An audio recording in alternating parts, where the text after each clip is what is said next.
में सोचा कि अब ऐसे काम किए जाएं जो बाद में मनुष्य नहीं कर सकते। क्या कार्य नहीं कर सकते थे मनुष्य? बोले आगे कलयुग आने वाला है, इसलिए कलयुग में यदि मैं इसे काली नाग को छोड़ के जाता हूं, जो भगवान के वाहन गरुड़ से युद्ध कर चुका हो, उसको भला संसार का कौन मनुष्य हटा सकता है? कौन हटा देगा?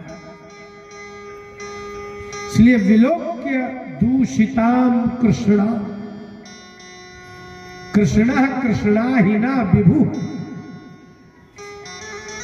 कृष्णा ही ना, कृष्णा ही काली नाग जिसे आप कहते हैं। कृष्ण माने काला, ही माने सर्प। काली नाग माने ये तक्षक नागों में, 9 नागों में आने वाला साक्षात गरुड़ जी से जिसका युद्ध हो जाए, उसको संसार में कौन पराजित करेगा?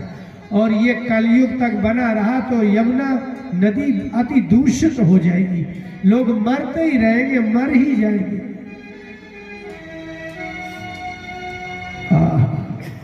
तस्याह विशुद्धि मन विच्छन। भगवान चाहे तो चाहे जिसको अशुद्ध कर दे और चाहे जिसको शुद्ध कर दे। आप लोग की तरह भी अपवित्र अपवित्र करते हो, लेकिन वो जब चाहे, जिसे चाहे, जहां चाहे अशुद्ध कर देते हैं। नारद जी को तो कर ही दिया। अच्छा एक बात देखिए, एक चौपाई है रामायण की, देखने लायक है।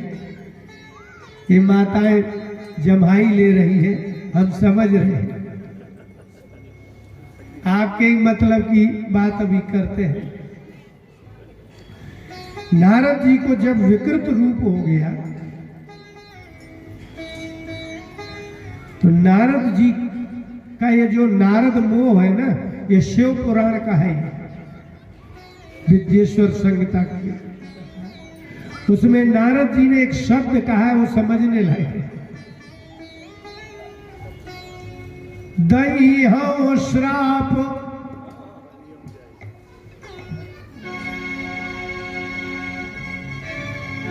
दैहो श्राप कि मरी हो जाई, जगत मोर उपहास करा, जगत मोर उपहास कराई। जिस नारद जी ने अपने नारद पांचरात्र ग्रंथ में कभी इस संसार को कहा है कि वो झूठा है और महात्मा है, और वो ही कह रहे कि संसार में मेरी हंसी उड़वा दी। जब झूठा है तो उसमें हंसी उड़वाने की बात कहां से आ रही?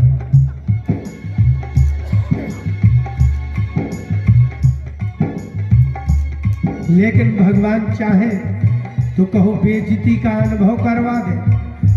अगर आपको अपनी बेइज्जती का अनुभव होता है तो निश्चित है कि आप कभी न कभी अपनी बेइज्जती करा के मानेंगे। भाई अब जैसे किसी को ये नहीं लगे कि हमारी बेइज्जती हो गई, उसकी काहे की बेइज्जती होगा। लेकिन जब आपको बात बात में बेइज्जती लग रही है तो आप जिससे बेइज्जती लग रही है आप उसको बोलोगे जरूर, और जैसे बोलोगे तो बस फिर बेइज्जती का दिन आ ही गया। और क्या वो क्या कम है क्या? तो नारद जी को लगा कि मेरी बड़ी बेइज्जती हो गई, जगत मोर उपहास करा, संसार में मेरी हंसी उड़वा दी। किसने? जिसने इज्जत दिलवाई थी। नारद जी को उन्होंने क्या नहीं बना दिया, एक साधारण आदमी बना दिया। अब जैसे आदमी आज के बोलने नहीं लगते हैं, भगवान मिल जाए तो मार ही डालेंगे, तो नारद जी भी वही कह रहे हैं जो आज के लोग कह रहे हैं। इसलिए बोले दई हम श्राप। वाह, कैसी बुद्धि कर दी कि जिसका भजन कर रहे कह रहे आज उसी को साथ देना। और विकल्प है, ऑप्शन ये है कि भगवान को साप लगता नहीं है किसी का, बोले नहीं लगा तो मरी हो जाए, आत्महत्या कर लेगा।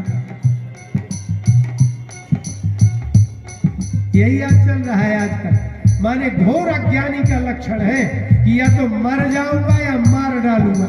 यदि वो मर गया तो ठीक, नहीं तो मैं तो मर ही जाऊंगा। दई हम श्राप की मरी हम जाई, दई हम श्राप की मरी हम जाई, जगत मोर उपहास करा। तो भगवान ने क्या कहा? नहीं, हम सांप ले लेंगे तो हम मरने नहीं देंगे।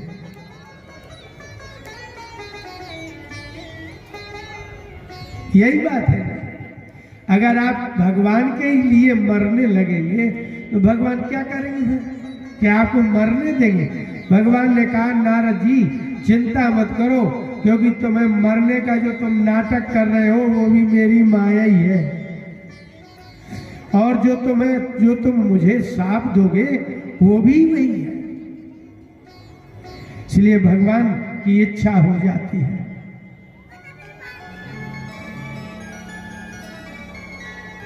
जैसा चाहे वैसा कर लेते हैं। एक दिन